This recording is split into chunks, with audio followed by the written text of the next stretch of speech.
Tiga topik yang akan kita bahas di dalam satu video ini. Yang pertama, marahnya Coach Sintayong kepada pemain-pemain timnas Indonesia karena datang terlambat pada saat pemusatan latihan. Yang kedua, mencuatnya kontrak Coach Sintayong akan diperpanjang. Dan yang ketiga, ini menarik nih, saat Borneo FC secara resmi merekrut William Fluim. Tentu kedatangan William Fluim ke Borneo ini kita bahas dari sisi apakah cocok, apa sih urgensinya William Fluim ini didatangkan Borneo FC. Namun ada satu hal yang menarik disampaikan oleh petinggi PSM Makassar soal William Fluim. Apa yang disampaikan? William Fluim lamban dan tua. Soal lamban dan tua nggak banyak lari-lari lagi, ini pernah aku angkat menjadi sebuah diskursus pada saat aku diundang oleh klub Liga 1 Indonesia untuk secara garis besar membahas tren taktikal di sepak bola Indonesia. Simak video ini sampai habis. Oke, kita bahas pertama dulu kemarahan Coach Sintayong. Jadi di sesi preskon, Coach Sintayong bilang, karena ada beberapa pemain yang datang ke TC pemusatan latihan, padahal TC mulai jam 12 siang tadi. Jadi Coach Sintayong jelaskan kenapa dia marah. Karena ada beberapa pemain yang datang terlambat. Saya tegaskan, janji itu sangat penting sama seperti nyawa. Ini dalam banget apa yang dibilang oleh Coach Sintayong. Kemudian ditambahkan, jadi ya latihan hari ini latihan pemulihan saja karena banyak pemain yang setelah selesai pertandingan baru datang juga. Dan ada juga pemain yang datang dari luar negeri lama di perjalanan. Lewat video ini kita nggak bahas alasan apa yang membuat pemain-pemain tersebut terlambat. Tapi ini kita bicara tentang mentalitas, kedisiplinan. Ini berdasarkan pengalaman aku, teman-teman. Tentu ketika teman-teman sudah lama mengikuti kanal YouTube Tommy Deski ini, kita banyak mengundang pelatih-pelatih, baik itu pelatih lokal, baik itu pelatih asing, baik itu staf analis, baik itu asisten coach, dan lain sebagainya. Nah, dari sekian banyak yang aku undang, teman-teman, salah satu yang rutinitas aku mengundang beberapa pelatih asing.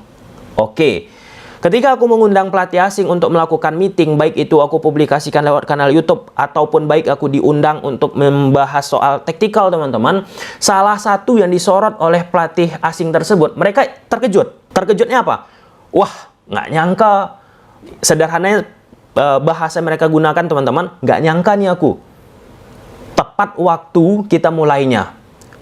Misalnya aku mengagendakan jam 10. Jadi tepat itu jam 10. Misalnya Coach A, B, C, D, E mengagendakan jam 9, jam 8, jam 1 siang dan seterusnya. Itu tepat tuh. Aku berusaha untuk masuk ataupun untuk melakukan pertemuan tersebut.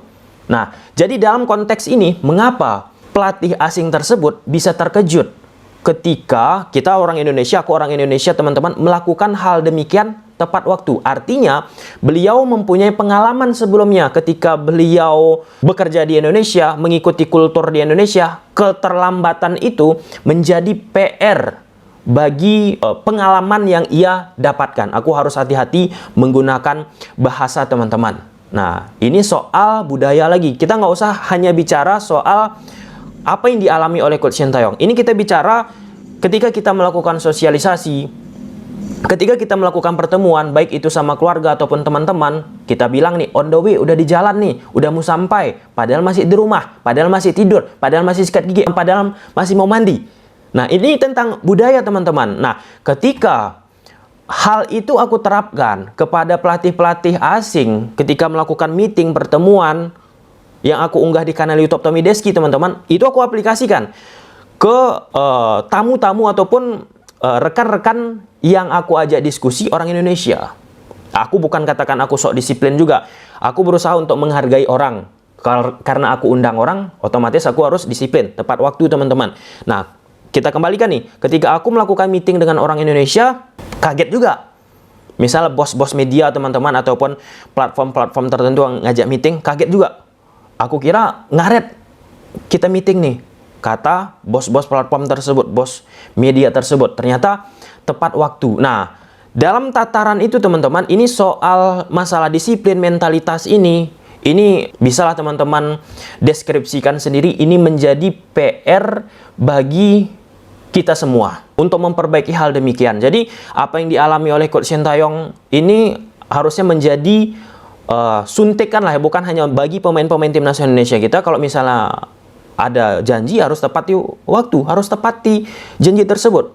Tapi untuk supporter, untuk penikmat sepak bola Indonesia dan seterusnya, itu penting banget teman-teman. Ketika aku berupaya untuk menepati janji ketika melakukan meeting Zoom dengan beberapa pelatih teman-teman, atau pertemuan secara langsung, pasti nextnya ke depannya mereka pun lebih menghargai gitu. Ketika kita menghargai orang lain, maka orang itu pun akan menghargai kita. Ketika kita membuat orang itu baik, maka orang itu pun akan membuat kita baik. Sederhananya kan seperti itu. Nah, semoga lah ya situasi-situasi ini tidak ada lagi ke depannya untuk timnas Indonesia, karena itu tajam banget tuh yang dibilang oleh Coach Sintayong. Saya tegaskan, janji itu sangat penting, sama seperti nyawa. Sama seperti nyawa dianalogikan. Itu kan tamparan loh itu. Tapi ya ini udah masalah dari dulu sih ya, kalau kita bicara teman-teman. Semoga nggak ada lagi yang gini-gini. Kemudian Coach Sintayong, poin kedua teman-teman, lewat sesi preskon juga yang aku kutip dari MNC Portal Indonesia, Coach Shin katakan, saya akan bertahan di timnas Indonesia. Kalau tidak salah, itu perpanjang kontrak akan diumumkan secara resmi. Ditambahkan lagi, sedang dalam pembicaraan juga dengan Pak Erik, jadi tunggu saja. Ini banyak banget penikmat sepak bola Indonesia yang bertanya kepadaku, Bang, gimana kontrak Coach Sintayong? Coba abang ulas ini, itu, ini. Nah, aku berpatokan kembali ke regulasi FIFA teman-teman, dan aku yakin Pak Erick Thohir, Ibu Ratu Tisa, Pak Zainuddin Amali, orang-orang PSSI mengetahui ini. Nah, di pasal 18 tentang regulasi transfer itu sudah disebutkan. Ini regulasinya FIFA teman-teman. Jika 6 bulan terakhir masa kontrak pemain atau pelatih tidak ada pembicaraan lebih lanjut dengan pihak terkait, dalam hal ini PSSI, pemain atau pelatih bisa melakukan komunikasi dengan pihak ketiga. Pihak ketiga ini artinya jika ada negara ataupun klub yang ingin mendekati Coach Sintayong. Jadi ya aku rasa itu sudah diketahui oleh PSSI. Jika PSSI pun berpikiran bahwa Coach Sintayong merupakan pelatih masa depan lagi untuk timnas Indonesia, ini layak diperpanjang, maka orang PSSI pun harus memahami kontrak ataupun regulasi yang dimiliki oleh FIFA biar nggak kaget. Jadi harus ada planningnya juga.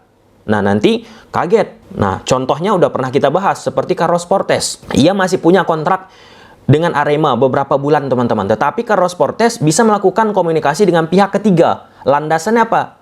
Regulasi FIFA pasal 18. Oke ya teman-teman ya.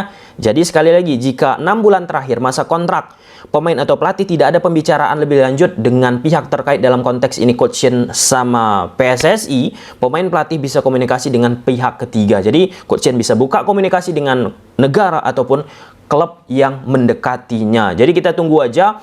Tentu PSSI akan terukur melakukan hal demikian, nggak akan teledor. Nah, masalah teledor atau penceroboh ini aku pun nggak bisa memastikan teman-teman, karena ini masalah yang sangat penting kalau kita bicara kontrak. Namun kalau kita bicara Coach Sintayong sudah melontarkan hal demikian, ini sebagai sinyal positif. Coach Sintayong akan bertahan di timnas Indonesia. Tapi sepak bola itu bundar. Sepak bola itu bukan matematika 1 tambah 1 sama dengan 2. Bisa aja drama-drama terjadi, bisa aja perubahan-perubahan konstelasi terjadi dengan cepat. Itulah dia indahnya sepak bola. Wait and see teman-teman, kita tunggu saja apa yang disampaikan oleh PSSI ke depannya. Semoga sinyal positif dapat kita temui. Dan yang ketiga, William Flim. Ini jangan skip, please. Jadi Borneo FC secara resmi mengumumkan mendatangkan William Fluim. Nah, jadi sebelum kita bahas urgensi Borneo mendatangkan William Fluim, salah seorang petinggi PSM Makassar menyoroti soal William Fluim. Aku membaca sedikit teman-teman kutipannya. Saya sudah kasih keluar William Fluim dari PSM Makassar, ini dari detik.com. Saya akan ganti lebih baik lagi. Kemudian ditambahkan, Fluim sudah tua, tidak bisa lari toh. Coba lihat, tidak bisa lari. Dia center forward, dia berada di tengah, tidak bisa lari, saya ganti. Kemudian ditambahkan lagi, saya akan ganti dengan orang yang lebih hebat, lebih muda, dan lebih lincah. Oke, ini mengingatkan aku pada saat aku diundang oleh Persija Jakarta di sebuah forum teman-teman untuk membahas tren taktikal di sepak bola Indonesia. Aku baca aja. Ini beberapa slide aku, testimoni pesepak bola tentang taktik di Liga Indonesia. Ini Yanto Basna teman-teman videonya. Membedakan itu. Kita lewati aja. Ini kutipannya aku tulis. Yanto Basna bilang di Thailand baik dan benar cara passing, kontrol, dan mengerti taktik. Kalau di Indonesia lebih banyak sprint, lari. Kalau kita Indonesia kasih ke tiang corner aja, nanti ada orang. Jadi ini soal permainan gaya sepak bola yang ada di Indonesia. Lebih banyak lari. Kalau di Thailand itu passing control dan mengerti taktik menjadi salah satu poin krusial. Kemudian ini poin Taisei Marukawa, dia sebut di sini Liga Indonesia semua harus berlari. Di Eropa santai, melakukan tiki taka, passing pendek. Kemudian kita lanjut, ini Eber Besa, pemain Bali United. Di sini Indonesia para pemain lebih banyak berlari daripada di Liga Portugal yang lebih mengandalkan taktik. Ini mantan pemain PSIS Semarang.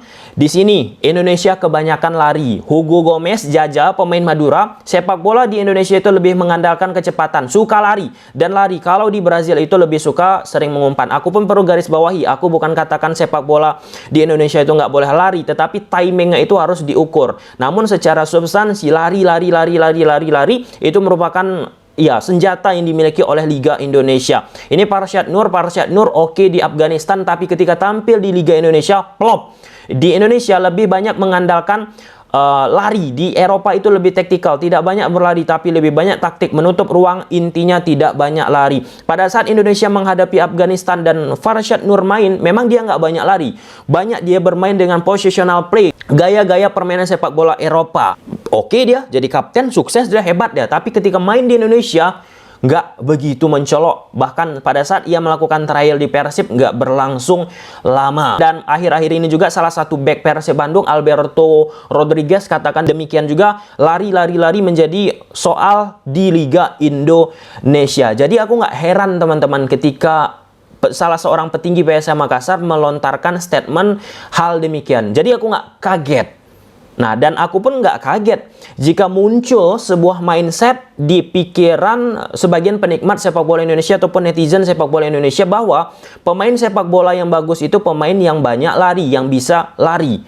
Jika kita beranalogikan demikian, maka Xavi Hernandez, Andres Iniesta main di Liga Indonesia itu mereka tuh jadi pemain ampas karena nggak banyak lari. Mereka mengandalkan positioning play dan itu merupakan senjata yang sangat keras yang ia berikan kepada Barcelona dan timnas Spanyol. Nah, ini tentang gaya style, kultur sepak bola. Nah, ketika kita bicara sepak bola Indonesia banyak lari, sejauh mana banyak lari itu bisa berbuat di Asia? Oke, di Indonesia banyak lari bisa menghasilkan yang prima, tapi di Asia coba lihat. Nah, lalu Borneo FC lewat official statement dari website mereka katakan, pertama saya ucapkan selamat datang untuk William Fulim di keluarga besar Borneo FC dan semoga cepat beradaptasi dengan tim, kata presiden klub yaitu Pak Nabil Hussein. Ditambahkan lagi, yang membuat saya ingin mendatangkan William Fulim ini adalah pertama karakter. Sebenarnya sudah lama kami memantau, tapi momentumnya belum ketemu yang pas. Dia juga memiliki karakter yang diinginkan oleh Coach Peter juga. Sesuai dengan filosofi yang Borneo FC terapkan, ada satu kecocokan. Jadi Coach Peter Westra ini pelatih asal Belanda, William Fulim asal Belanda, ya cross match lah kan. Logikanya seperti itu. Ditambahkan lagi oleh Pak Nabil, itu yang membuat kami punya keinginan besar untuk mendatangkan Fulim. Juga karena dia punya visi bermain jelas. Bagaimana kita lihat penampilan William Fulim bersama PSM Makassar, kemudian mentalitas, dan tentunya aura William Fulim yang di lapangan untuk meraih juara. Prosesnya nggak lama, belum lama ini kami komunikasi dan alhamdulillah tidak butuh waktu lama untuk William Fulim menentukan karirnya. Saya pikir banyak klub yang menginginkannya. Alhamdulillah dia memilih Borneo. Kita sangat bersyukur. Untuk durasi kontrak, kita akan kontrak selama 1,5 musim. Mudah-mudahan dalam waktu itu bisa 2 piala kita bawa. Kita tidak hanya bicara sekarang, tapi bicara hari esok juga. Ada satu poin yang cukup menarik disampaikan oleh Borneo FC di sini, demi meraih target ya ini menjadi juara Liga 1 musim 2023-2024. Jadi target Borneo musim ini juara. Dengan skuad yang ada, pemilihan pemain berdasarkan taktikal itu yang sangat penting teman-teman, berdasarkan karakter, pemahaman yang selaras dengan pelatih, ini modal yang penting untuk Borneo FC. Nah, semoga kita bisa melihat lagi pergerakan-pergerakan maestro yang sensasional dari William Fulim ketika bergerak di atas lapangan. Oke, mungkin sampai sini aja dulu teman-teman videonya. Semoga bermanfaat. Bye.